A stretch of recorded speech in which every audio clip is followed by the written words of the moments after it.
The Selfish Path to Romance. Download Chapter 1 for free at drkenner.com. Denise, you're getting some red flags about your boyfriend?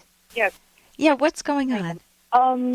We've been dating for a couple months and really like him, but something in my intuition, my gut is saying no go.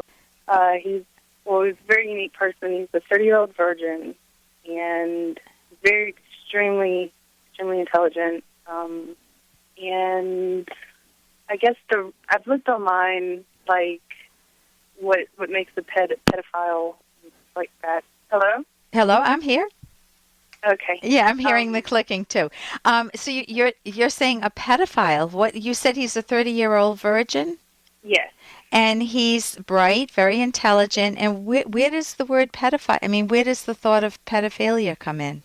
I guess I'm kind of hypersensitive to that because there was one in my family growing up. Okay. It's something I've always looked at in people, I guess. I don't know, but he just has something, I feel like there's something sexually off about him. Like, he reads a lot of romance novels.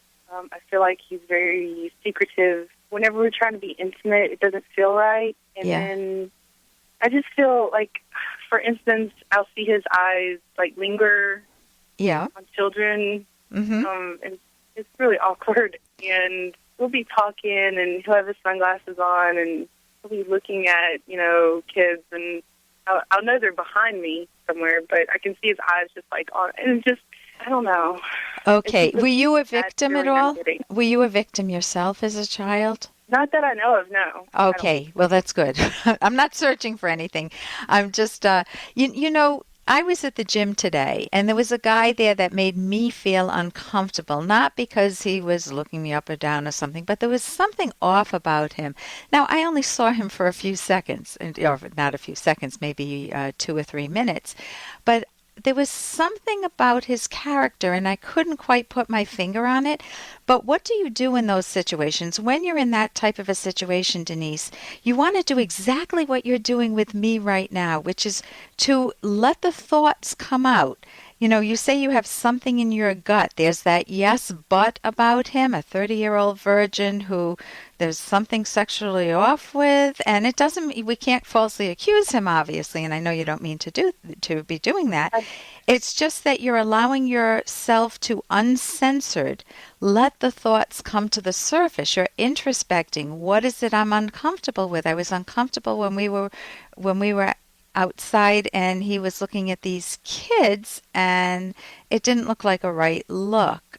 I think now that I think about it, what planted the seed was to make these jokes, and he'd be like, yeah, doctors say pedophiles, or the number one problem with pedophilia is sexy babies or something like that. Yeah.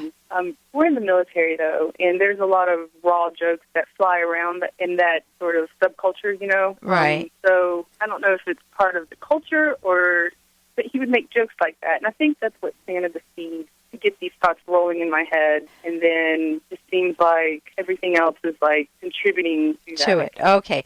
So you've got a range of possibilities, but on one end, he's totally innocent. He's just somebody that made a crude joke, and he might have made two in the same category of a really awful topic, pedophilia, but it just alarmed you enough because it's not something that would ever come from your mind, I'm assuming, that you just said, oh, keep an eye out on this. And that is really healthy to do. On the other end of the spectrum, you tell me he's secretive about sex. If he were really tender or sexy, even if he reads romance novels, if that's his soft side, if he's just gentle and nice, or if he's a little bump and grind sexy and it seems okay with him, he's comfortable with it, then you wouldn't have the questions. It's just a crude joke, and you would tell him that that's something that would not be okay in a relationship with you. But it's the secretive part that's a huge red flag for me. And it's always a question when you have a 30-year-old who's a virgin. In this culture, I mean, when I was growing up, if you had a 30-year-old virgin, you would say, okay, I understand. But in this culture, it's, there's some splaining to do. Yeah. Yeah, what does he say about that? Why has he not had any intimacy for that long? He has the type of personality where he's heavy into video games, heavy into reading these romance novels to get off.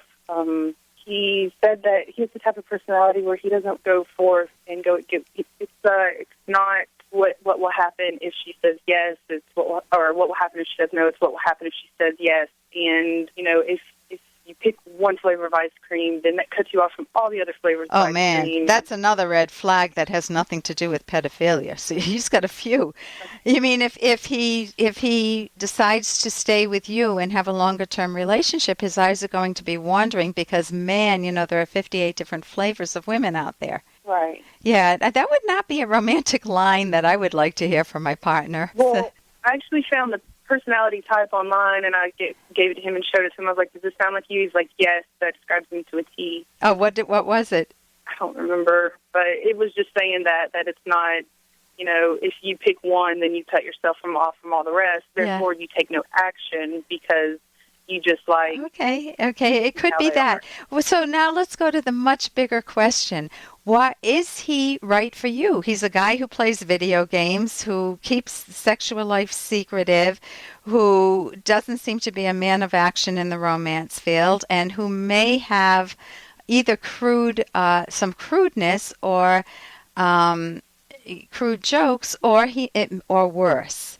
Is he someone that you want to invest your time, emotion, and life with? Yes, because aside from all those things, it sounds like a lot. Aside from that, my initial attraction to him was very strong, very raw, and then whenever we get to talk, we'll just talk, and our conversations flow very nicely. I know we're right at the end of time. Denise, sorry to talk over you. I know we're at the end of time, though. Let me recommend for you, you want the skills to introspect because you don't want to make a final decision yet when you have serious questions like that. You want to talk with him. You want to observe him. You want to talk to family and friends and find out about his past as much as you can. You've only dated him a few months. I've written a book after 8.5 years with Dr. Ed Locke. And you can go to my website, either the Rational Basis of Happiness, drkenner.com is it, or you can go to selfishromance.com. We have a whole section on finding your soulmate, so I recommend you do that. And we talk about how to introspect when you're exactly in the situation you're in. So I thank you so much for your call, Denise. For more Dr. Kenner podcast, go to drkenner.com and please listen to this ad. Here's an excerpt from The Selfish Path to Romance, the Serious Romance Guidebook by clinical psychologist Dr. Ellen Kenner and co-author Dr. Edwin Locke. Understanding where emotions come from will make you a better romantic partner. Sadness is due to the perceived loss of a value. Depression is a more extreme form of sadness which may involve painful loss or the conviction that one is no good, that life is no good, and that things will never get better.